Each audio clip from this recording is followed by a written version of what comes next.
El Valle de los Reyes. El mayor tesoro oculto que conoce el hombre.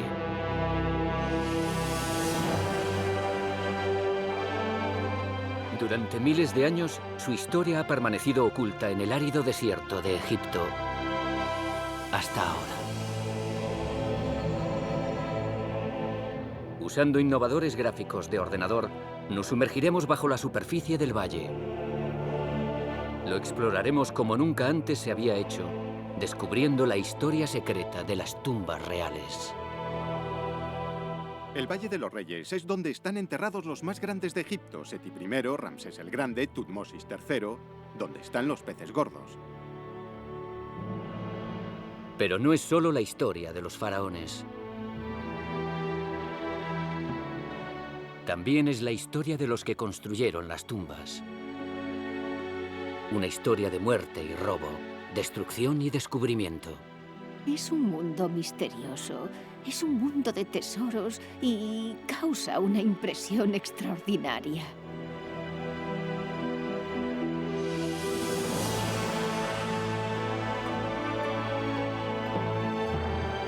$3.500 años después de su creación, el valle nos cuenta una historia única.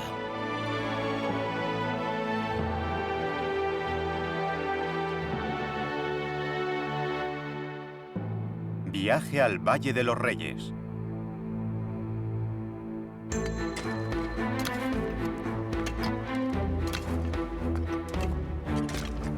Egipto, 1 de noviembre de 1922. Los trabajadores excavan en el Valle de los Reyes. Pero no saben que a 9 metros de profundidad hay más oro del que podrían imaginar. Horadada en la dura caliza se encuentra la tumba de un faraón. Sus cámaras están llenas de tesoros. Al fondo de la cámara mortuoria está el cuerpo del faraón muerto, Tutankamón. Su tumba es una prueba irrefutable de que hace 3.500 años, esta zona del desierto estaba llena de los tesoros más valiosos de la Tierra. Estos son los acantilados más áridos que existen. Bajo ellos están algunos de los tesoros arqueológicos más increíbles que se puedan encontrar. Es decir, mirad esta zona. La tumba de Amenofis II, la tumba de Horemheb, la tumba de Ramsés VI, y a ese lado se puede ver, justo en medio, la tumba de Tutankamón. 62 tumbas en el Valle de los Reyes, la mayoría de las cuales no contienen tesoros necesariamente, pero sí contienen información. A muchos metros bajo la superficie, el valle está lleno de tumbas. Muchas pertenecieron a emperadores más importantes que Tutankamón. Todo el mundo conoce el tesoro de Tutankamón, la máscara de oro, las joyas. Fue un faraón menor. Imaginad lo que había en una tumba de alguien como Seti I, una tumba grande de verdad. Eso es un verdadero tesoro, más o menos 10 veces el de Tutankamón.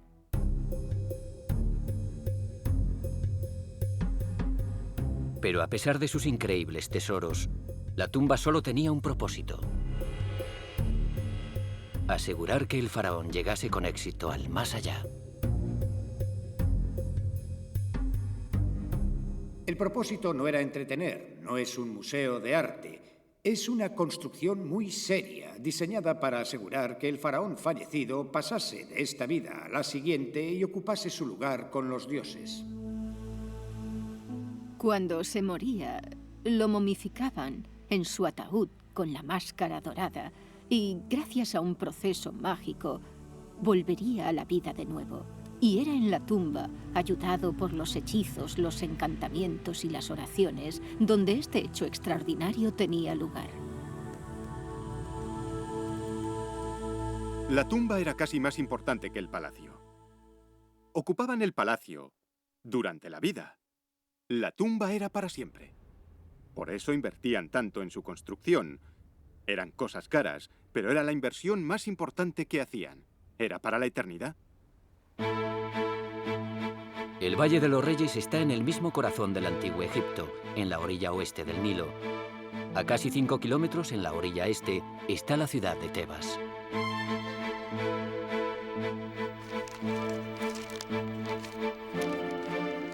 Esta fue la capital de Egipto y el hogar de la corte real durante su época dorada. Todos los ricos tenían que construir sus tumbas en el valle que estaba en Tebas.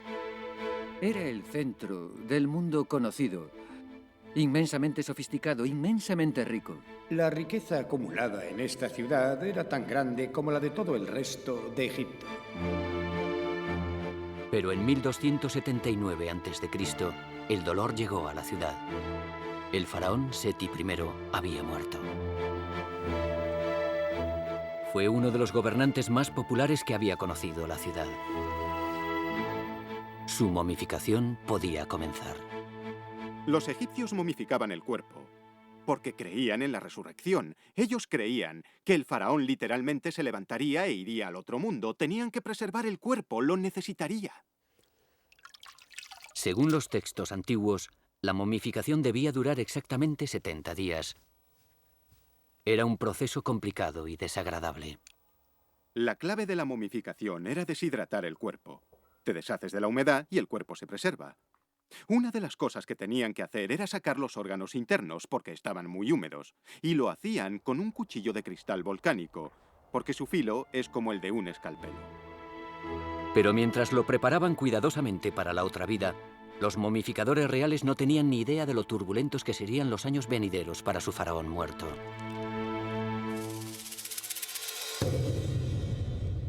El Valle de los Reyes sirvió de sepultura real durante 500 años. Su localización había sido cuidadosamente buscada. Estaba completamente protegida de los egipcios de a pie. La gente corriente nunca vio estas tumbas. Solo sabían que en algún lugar, más allá de los acantilados, estaban las maravillosas tumbas de todos los reyes de su generación. Las tumbas debían ser inaccesibles. Con la vida eterna de los faraones en juego, no se podían correr riesgos. Se dotó al Valle de los Reyes de estrictas medidas de seguridad.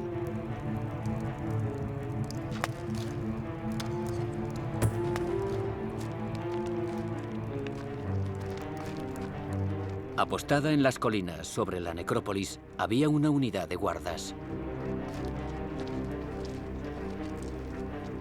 La forma del valle facilitó la vigilancia de todas las tumbas. Está rodeado por pronunciados acantilados. Si colocas guardas en las cimas de esos acantilados, tendrán una vista perfecta de todo el valle. Coloca 5 guardas en cada puesto de vigilancia del perímetro y tendrás un centinela a las 24 horas que detectará cualquier movimiento en el valle. Los guardas de la necrópolis hacían guardias de varios días acampados en los acantilados, protegiendo el valle de los intrusos. Si te cogían y se suponía que no debías estar allí, te jugabas la vida. Y cuando descubrían lo que estabas haciendo allí, bueno, no me gustaría estar en tu lugar.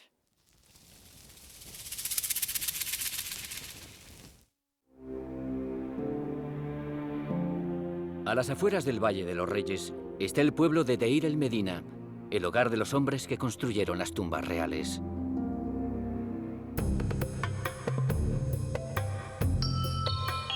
De sus ruinas se han desenterrado los detalles más íntimos de la vida del pueblo. Sabemos a quién acusaron de robar algo. Sabemos quién pedía más pollo con la comida. E incluso sabemos que fulanito se peleó con menganito por su mujer. Sabemos todo esto porque los lugareños lo anotaban en los restos de piedra del Valle de los Reyes. Al construir las tumbas se generan trozos de caliza donde escribían notas. Por eso tenemos todos estos borradores, por llamarlo de algún modo. El obrero Mena le dio la olla de grasa fresca al jefe de policía Ahmed Mosa, que dijo: pagaré por ella en cebada. Te llevaré a las montañas y te mataré. Si se ofrece cerveza, no vengáis a buscarme. Pero si hay trabajo, venid a por mí. Esta gente era como nosotros. Hacían cosas que conocemos. Los reconocemos como si fuesen hermanos y hermanas. Pero estos ciudadanos eran distintos de otros egipcios en un aspecto. Un trozo de caliza descubierto en el pueblo demuestra que cuando moría un faraón, no lo lamentaban, lo celebraban. La reacción es bastante inusual. Uno de los documentos dice que el visir llegó para decirles que el rey había muerto y dice que ellos se regocijaron en grado sumo, lo que significa, el rey ha muerto, podemos empezar a construir la tumba del nuevo rey.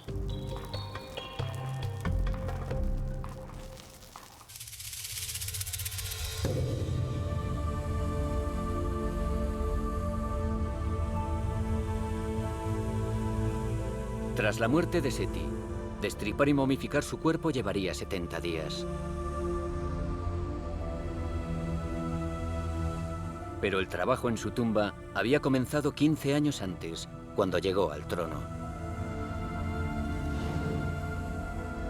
Para los arquitectos reales, la primera decisión para la construcción de su tumba había sido crucial. ¿Dónde colocar la entrada de la tumba? Fue una decisión llena de dudas, ya que los arquitectos trabajaban a ciegas. A la hora de excavar una tumba, no podían estar seguros de que no hubiese ya otra tumba en la zona. De hecho, hay 5 ejemplos en el valle en los que al excavar la tumba, o bien fueron contra una tumba anterior o se dieron cuenta tarde, con lo que tuvieron que girar bruscamente e ir en otra dirección para evitar chocar contra ella. El riesgo de colisión podría explicar por qué el trazado de las tumbas cambió con los siglos. Las primeras tumbas tenían forma de L, pero tras varias generaciones este diseño se desechó. En su lugar, las tumbas iban en línea recta. En un valle masificado, las tumbas rectas ocupaban menos espacio.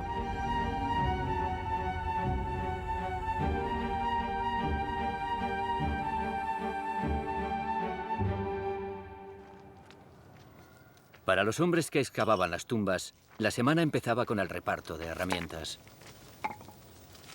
Los escribas anotaban las herramientas de cobre utilizadas. En el antiguo Egipto, el cobre era tan valioso que cada cincel valía mucho más que la paga de un mes. Llevaban buena cuenta de quién tenía cobre. Y al principio de la semana pesaban los cinceles. Los pesaban y al final de la semana volvían a pesarlos para asegurarse de que no recortaban cobre para venderlo. Con unas herramientas tan básicas en la mano, la excavación se basaba en el poder muscular. Para los que picaban la pared de roca, las condiciones eran duras. Imaginad el polvo asfixiando en el aire, una humedad del 95%, una temperatura casi insoportable, piedras cayendo encima y, como no, un capataz que va a sacar un día de trabajo completo cueste lo que cueste.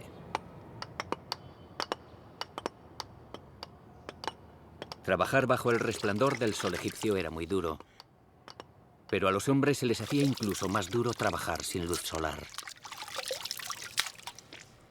No hay luz cuando se entra en la montaña, así que hay que buscar luz de algún tipo.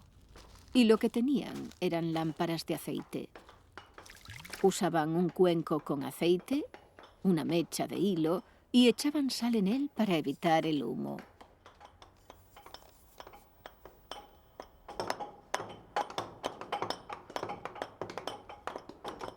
Cuanto más profundizaban los canteros en la montaña, más difícil les resultaba orientarse. Excavar una tumba es como excavar una mina. Es muy difícil mantener la orientación. Se tiende a virar a la izquierda o a la derecha. Es difícil mantener una dirección horizontal.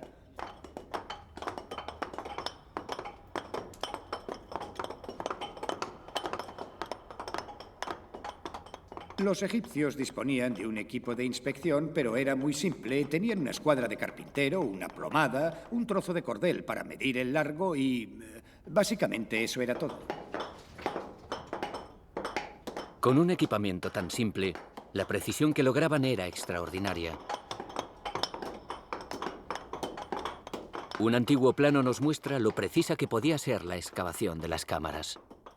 Lo que se especificaba que debía conseguirse se obtenía con solo una variación de unos 2 milímetros.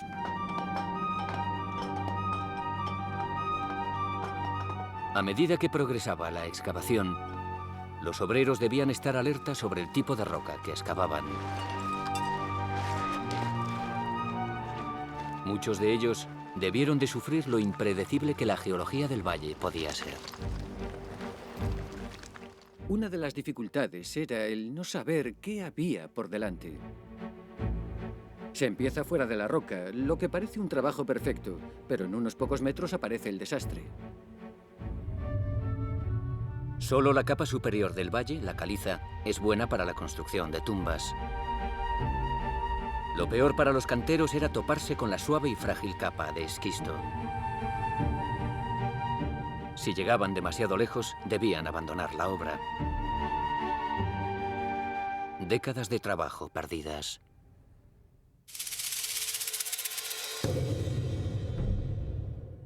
Pero la tumba de Seti se abrió con éxito.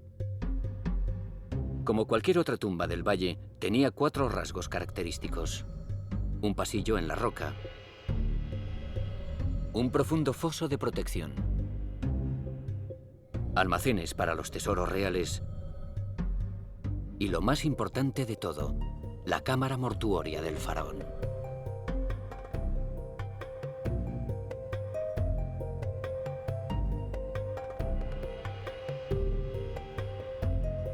Pero la tumba de un faraón no estaba lista cuando se terminaba la excavación. Faltaban las pinturas que cubrían las paredes de la tumba.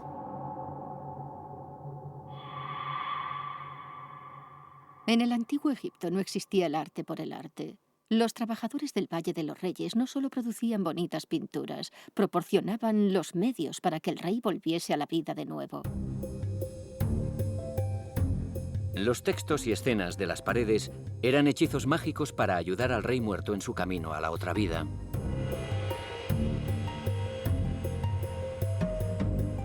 Los creadores de estas imágenes fueron algunos de los mejores artesanos del antiguo mundo.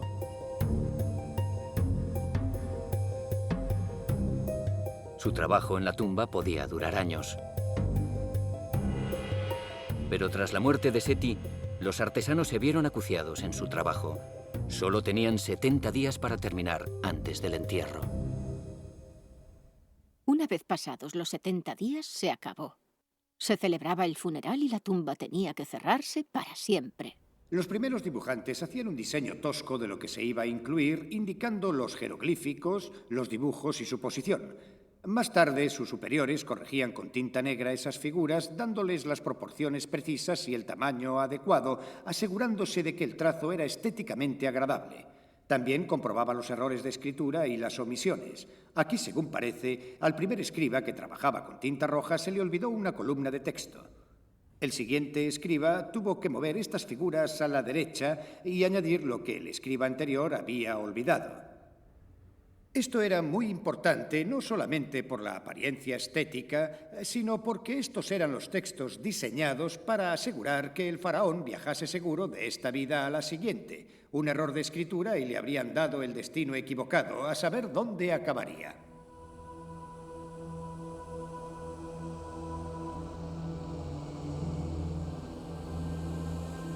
Muchos metros bajo el suelo sin luz natural. Pintar los muros no era tarea fácil. Imaginaoslos con un pincel en una mano, la lámpara de aceite en la otra y bizqueando la vista para aplicar la pintura. Debió de ser algo muy difícil de hacer, pero la calidad del trabajo es maravillosa. Se muestra cada detalle de su amplio collar, los detalles de su cara, la sutil modelación de los labios aquí y el increíble detalle en la oreja y la nariz. Esto lleva mucho tiempo, incluso siendo un artesano con mucha experiencia. Los personajes que aparecen en los muros de una tumba pueden resultar raros. Hay criaturas extrañas que habitan en el mundo subterráneo. Seres sobrenaturales, casi extraterrestres. Hay serpientes personificadas. Hay un dragón, mitad hipopótamo, mitad cocodrilo. O alguien que tiene una cabeza increíblemente enorme. Es un extraño y divertido personaje. Terminada la pintura, faltaba el último y más importante de los componentes: el sarcófago. Era el ataúd donde el faraón descansaría para siempre. Esculpido en un bloque de granito o de cuarcita, Un sarcófago real podía pesar hasta 10 toneladas. Con el sarcófago en su sitio, la tumba estaba completa. Lo que había comenzado como una excavación en la roca desnuda, se había convertido en un lujoso vehículo para transportar al fallecido a la otra vida. Ahora ya estaba listo para su real pasajero, la momia del faraón.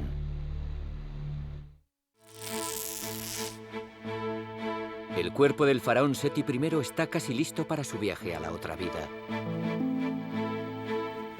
Después de que su cuerpo haya sido destripado y deshidratado, solo le falta ser envuelto con el mejor lino.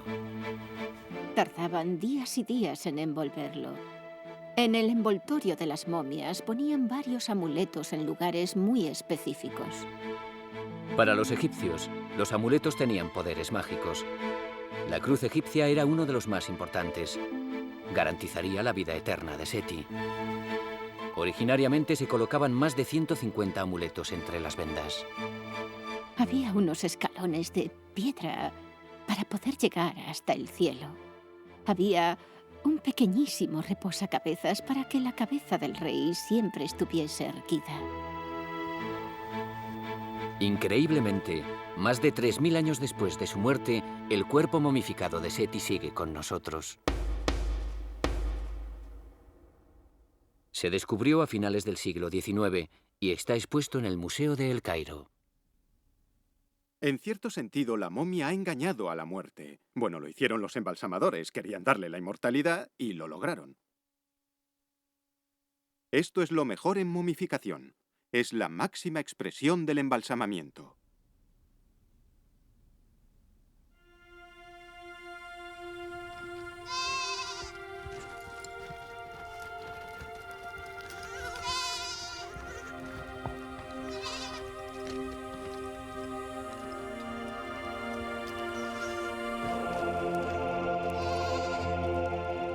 De camino al Valle de los Reyes, la procesión funeraria de Seti dejó tras de sí un rastro de enormes templos.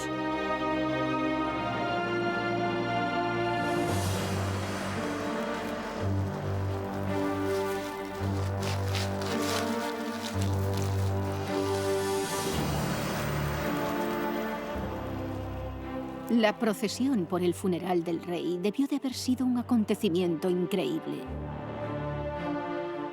El ataúd era un objeto pesado y lo tuvieron que portear durante kilómetros.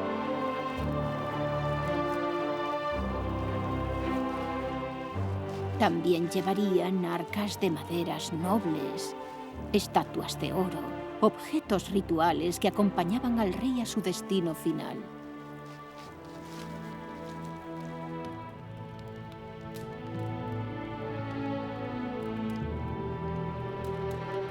Finalmente, Seti I fue conducido a su tumba, situada en la profundidad del valle.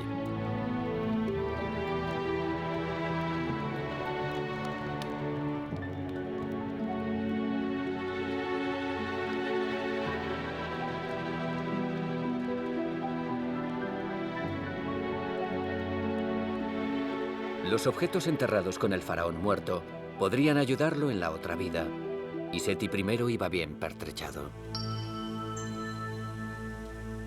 Cuando piensas en qué vas a poner en tu tumba, lo ves como si fuese un viaje a un lugar en el que nunca has estado y no sabes qué llevar, así que lo empaquetas todo. Necesita las cosas con las que se sentía cómodo en esta vida, para que cuando renazca tenga su ropa, sus cosméticos, sus joyas, todo lo necesario para una existencia agradable. Cada necesidad de la otra vida fue satisfecha. El faraón podría estar muerto, pero seguiría teniendo apetito en el otro mundo. Siempre tendría pan y cerveza. También tendría vino por ser un rey. Y si era abstemio, habría zumo de tamarindo u otros deliciosos zumos para poder refrescarse. El menú era fantástico. El faraón incluso tenía un ejército de sirvientes a mano, los Ushapti. La idea era que el siguiente mundo sería como este, por lo que habría trabajo. Pero ¿quién quiere trabajar? Por eso había pequeñas estatuas de sirvientes que cobrarían vida para servirlo y hacer el trabajo por él. Cada Ushabti tenía escrito un conjuro. Si me llamas, aquí estoy. Responderé. Acababan teniendo 400 o 450 Ushabtis en la tumba, todos perfectamente embalados en una caja Ushabti, y cada uno de ellos cuidaría de él.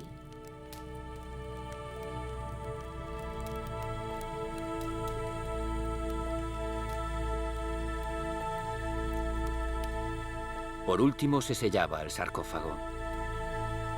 Rodeado de sus tesoros, Seti I podía esperar la eternidad en el paraíso.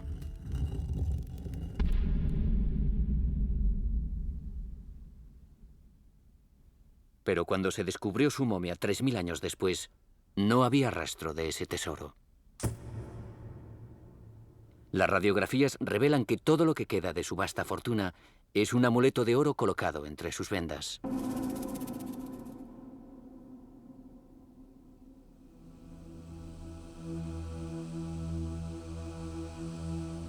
El resto de los tesoros fueron saqueados 200 años después de su muerte, cuando el desastre asoló el valle. Algunos de sus habitantes iban a despertarse de una forma molesta. Año 1090 a.C., recordado por los que sobrevivieron como el año de las hienas. La hambruna se apoderó del mismo corazón del imperio. El año de las hienas se recuerda como un año terrible porque hubo muchísimos trastornos en Egipto. La economía se tambaleó, hubo incursiones enemigas desde el desierto y la corona no parecía ser capaz de mantener al país unido. Con el colapso de la economía, los crímenes aumentaron. Aparecieron ladrones de tumbas profesionales que se enfrentaron con inteligencia a los guardas de la necrópolis. Si eludían los puestos de vigilancia, los ladrones podían escabullirse por el propio valle.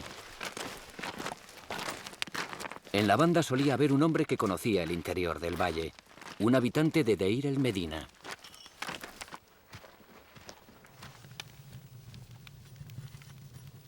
Los ladrones no forzaban la puerta principal.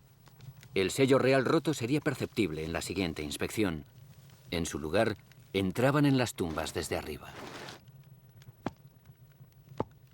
Los ladrones son iguales en todas partes. No les importa correr riesgos si el botín es lo bastante bueno. Y la tumba de alguien como Seti I no ofrecía ninguna duda.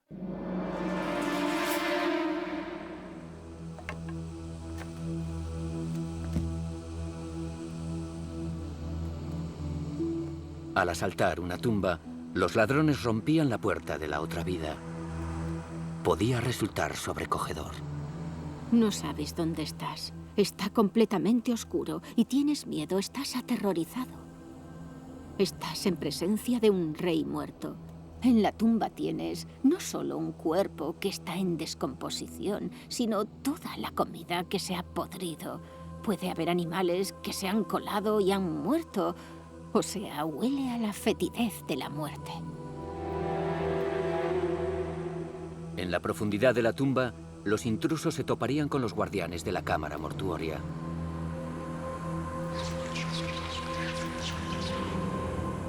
Algunos creían que estas estatuas de tamaño natural tenían poderes sobrenaturales. Podían echar una maldición a quien violase la tumba de su señor.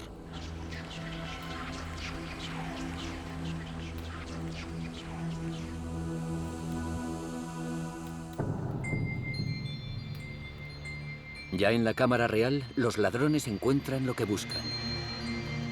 Oro. Había oro por todas partes. Los egiptólogos solo pueden especular sobre la cantidad que contenía la tumba. He oído varias suposiciones que van desde 1/4 de tonelada de oro a 100 toneladas de oro. Pero este metal era difícil de obtener.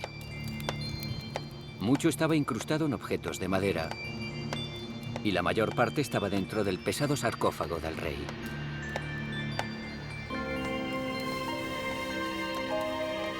Antiguos papiros nos revelan que algunos ladrones llegaron a límites extremos para conseguir el oro.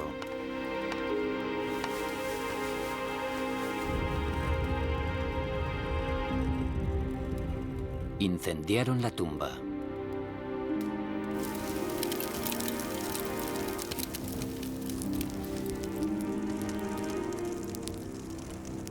Fundiendo el oro, podían extraer hasta la última onza de la tumba. Pero en el proceso reducían obras de arte a cenizas y cometían el último sacrilegio: destruir el cuerpo del rey y su oportunidad de sobrevivir en la otra vida. Con tanto en juego, los ladrones a los que atrapaban sabían que sufrirían un final horrible. Tebas, 1090 a.C. Acaban de detener a un ladrón de tumbas. Los antiguos documentos de la corte explican cómo se llevaban a cabo tales juicios. El interrogatorio consistía en golpear sus manos y pies con un rodillo.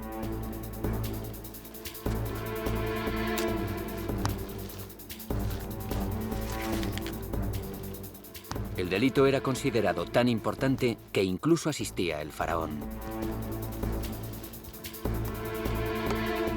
Los informes muestran cómo un prisionero no soportó la tortura. Deteneos, hablaré. Cogimos el ataúd y prendimos fuego a la tumba.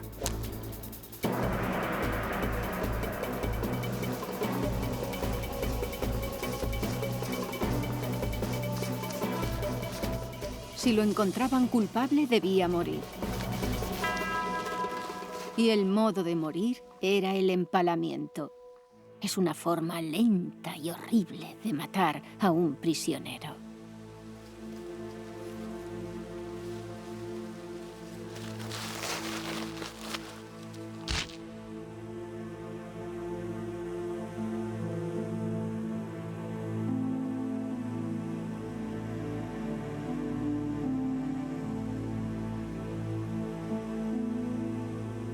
El año de las hienas marcó un momento decisivo. El valle ya no era un lugar de descanso seguro.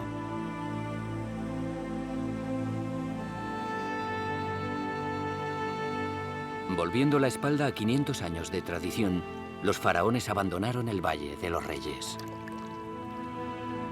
Los artesanos reales ya no tenían más tumbas que construir, y Deir el Medina se convirtió en una ciudad fantasma.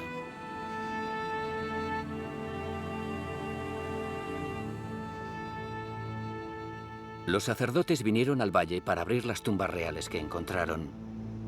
La mayoría de las momias se trasladaron a una pequeña cueva a las afueras del valle, donde no se le ocurriría mirar a ningún ladrón. Durante 1000 años, el valle había sido sagrado y silencioso, pero no lo sería por más tiempo. Egipto fue invadido por ejércitos extranjeros. Los asirios en el 670 a.C., después los griegos y finalmente los romanos. Tras los ejércitos, llegaron legiones de turistas ansiosos por visitar el legendario valle. Era extraordinario visitar el Valle de los Reyes. Era un viaje muy largo y cuando iban al valle, querían constatar su visita. Y lo hacían dejando miles de grafitis en las paredes prístinas. Yo, Telestrios de Alejandría, he visto con mis propios ojos el trabajo de estas tumbas de increíble horror. Y he pasado en ellas un precioso día. Nosotros, yasios y sonesios, vimos 6 de estas tumbas y nos impresionaron sobremanera. Mi corazón quedó encantado por lo que vio, por eso escribí esto. Marcus Leitus estuvo aquí. Pero el daño infligido por los antiguos visitantes no era nada comparado con el causado por las fuerzas de la naturaleza.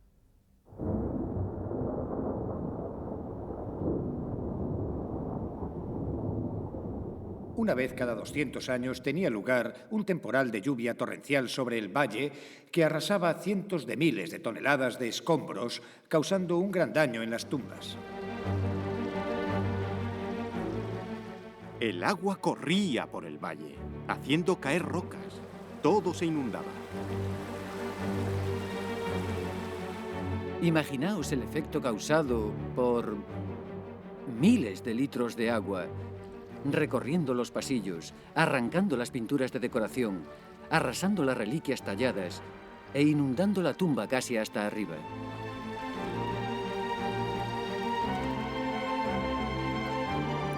Algunas tormentas podían ser tan fuertes que el valle se transformaba en un lago.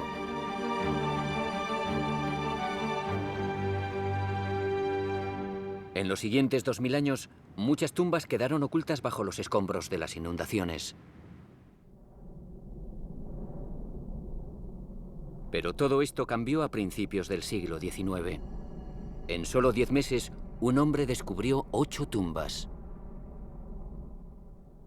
El italiano Giovanni Belzoni dejó su trabajo de forzudo en un circo para convertirse en explorador en Egipto. En una primera inspección, el valle parecía tener poco que ofrecer. Había unas cuantas tumbas abiertas, pero también había escombros cubriendo el valle, y él husmeaba con cañas, varas de hierro, buscando tumbas, y encontró algunas.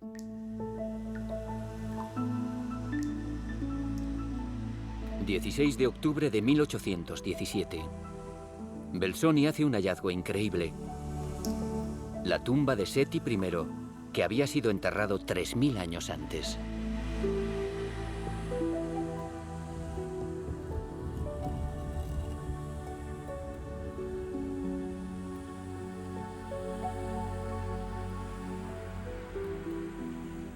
Belzoni no tenía buena prensa debido a las técnicas que tenía para entrar en las tumbas selladas, porque usaba arietes, que es una técnica que tiende a ser empleada muy a menudo hoy en día. Belzoni fue el primero en entrar en la tumba desde que los ladrones la habían saqueado casi 3000 años antes. Anotó en su diario: Debo decir que es un día afortunado, quizá uno de los mejores de mi vida. Según el diario de Belzoni, el hombre estaba absolutamente extasiado. Nunca había visto nada igual, ningún europeo había estado en una tumba en la que los muros preservasen tales detalles. Y como Belzoni descubriría, también es una de las tumbas más grandes que se han descubierto.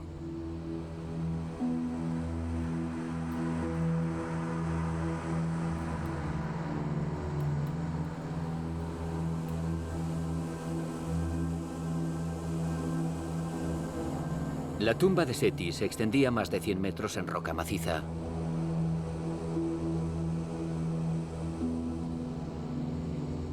Su cámara mortuoria era una de las mayores del valle. Tenía 6 metros de altura. Cubriendo el techo había pinturas de incomparable belleza que formaban un mapa del cielo nocturno.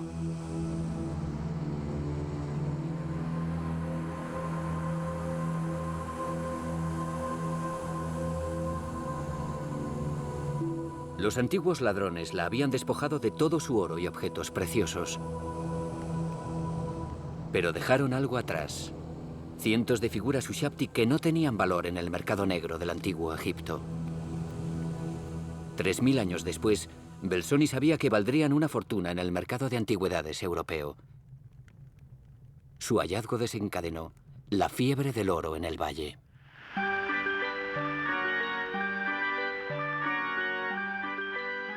A finales del siglo XIX, excavar en el valle era libre.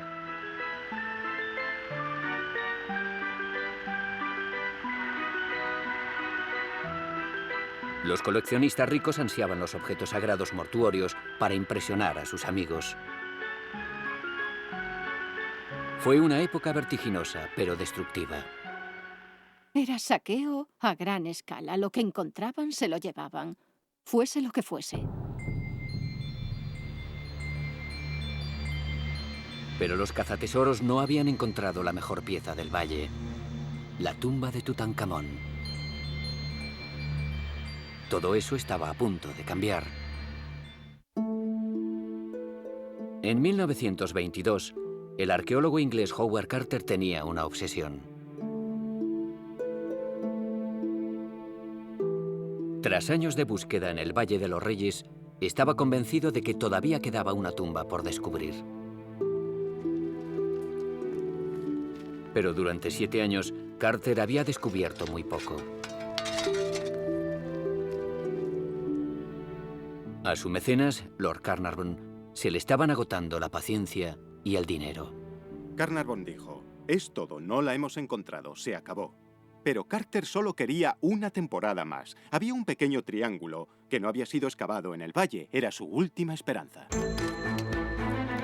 Carnarvon accedió a financiar una última temporada. Carter puso a los hombres a trabajar.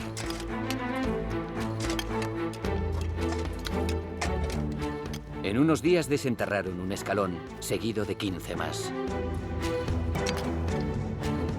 Después apareció algo que ningún arqueólogo había visto antes. A 9 metros de profundidad estaba la entrada a una tumba con el sello real intacto. Detrás esperaba un premio mayor de lo que Carter hubiese imaginado. La tumba de Tutankamón.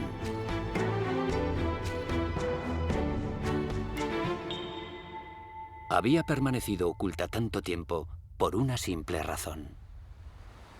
Por encima de ella, poco después de su construcción, se hizo un pueblo para trabajadores y se arrojaron escombros de la excavación de la tumba de Ramsés VI. Los egiptólogos no pensaron en buscar aquí, en lo que parecía ser un emplazamiento arqueológico muy poco favorable.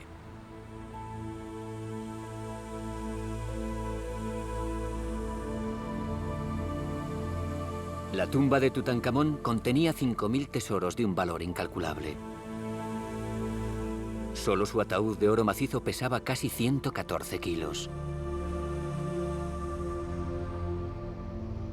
Pero Carter, a diferencia de muchos de sus predecesores, no tenía prisa por llevarse los objetos. Carter era un verdadero excavador. Ese hombre no fue un simple cazatesoros que tuvo suerte. Sabía lo que hacía.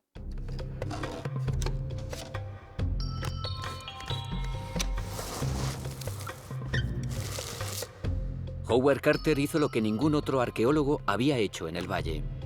Fotografió y catalogó minuciosamente cada objeto de la tumba. Por primera vez, el mundo moderno vería los auténticos esplendores del antiguo Egipto.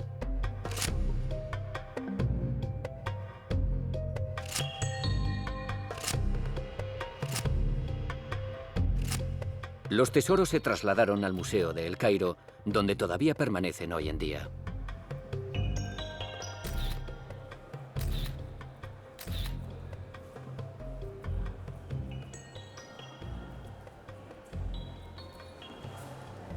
La tumba de Tutankamón, incluso ahora, tantos años después, permanece invariable. Nunca se ha encontrado nada igual. Y siempre que hay un gran descubrimiento arqueológico, se toma como base el tesoro de Tutankamón. ¿Es tan bueno como ese? Pero nada lo es.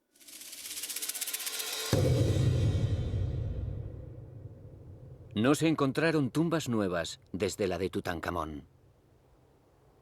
Pero recientemente se ha hecho otro gran descubrimiento en el valle.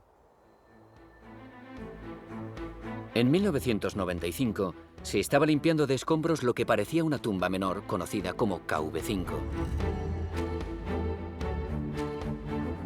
Durante miles de años se pensó que esta tumba tenía solo 6 cámaras. Al abrir una entrada se descubrió algo increíble. Tras ella había un pasillo con docenas de cámaras a los lados. KV5 resultó ser la tumba más grande hallada en el valle. La descubrió el egiptólogo Ken Weeks. Hay corredores y pasadizos que penetran unos 150 metros en la ladera. Otros corredores van en ángulos transversales por esta carretera, al menos hasta donde está aquella gente, incluso más allá. Hay corredores que van por aquí debajo, delante de la tumba, y bajo la ladera en esta dirección, hacia la tumba del propio Ramsés II. Hay otros corredores que van hacia el sur, hacia el valle, casi hasta donde está situada la tumba de Tutankamón. Ya hemos encontrado 150 cámaras. Teniendo en cuenta que la mayoría tienen unas 19 o menos, Es un buen número. Si consideramos que la tumba de Seti I tiene 800 metros cuadrados y esta tiene unos 3000, nos haremos una idea de su sorprendente tamaño.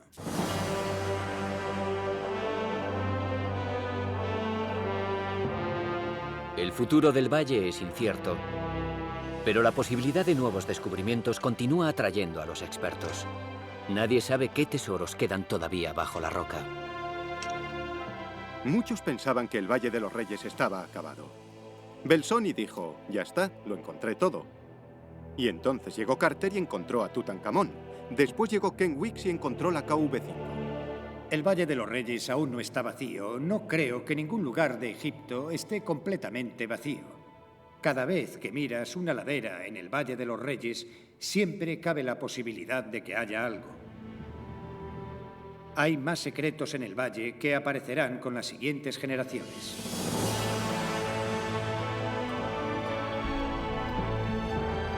El Valle de los Reyes continuará atrayendo a arqueólogos de todo el mundo. Si todavía hay una tumba real escondida en el valle, será solo cuestión de tiempo que salga a la luz.